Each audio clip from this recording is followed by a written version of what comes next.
મહારાષ્ટ્રમાં મહિલાઓને દર મહિને 1500 રોકડા મળશે। ગરીબ પરિવારોને વર્ષમાં 3 મફત સિલિન્ડર, ખેડૂતોને 5000 પ્રતિ હેક્ટર બોનસ। મહારાષ્ટ્રમાં વિધાનસભા ચૂંટણીના 4 મહિના પહેલા એટલે કે 28 જૂને શુક્રવારે એનડીએની એકનાથ શિંદે સરકારે તેનું છેલ્લું બજેટ રજૂ કર્યું હતું। ડેપ્યુટી સીએમ અજિત પવારે બજેટમાં મહિલાઓ અને ખેડૂતો માટે ઘણી યોજનાઓની જાહેરાત કરી છે, જેમાં ખેડૂતોનું વીજળી બિલ માફ કરવામાં આવ્યું છે અને ખેતી માટે પ્રતિ હેક્ટર 5000 રૂપિયા બોનસની જાહેરાત કરવામાં આવી છે।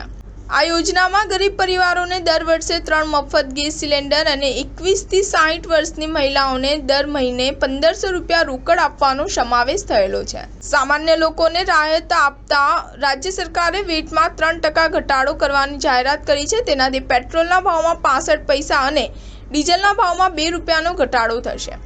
જોકે આનો ફાયદો માત્ર મુંબઈ, નવી મુંબઈ અને થાણેના લોકોને જ થશે।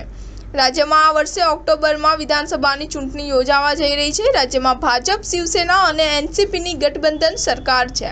તેનો કાર્યકાળ 8 નવેમ્બર 2024ના રોજ સમાપ્ત થાય છે। ઓક્ટોબર 2024માં ચૂંટણી યોજાય તેવી શક્યતા છે। સીએમ અન્ના છાત્ર યોજના હેઠળ તમામ પરિવારોને એક વર્ષમાં 3 મફત સિલિન્ડર આપવામાં આવશે। 52,16,412 પરિવારો આ યોજનાનો લાભાર્થી બની શકે તેવી શક્યતા છે।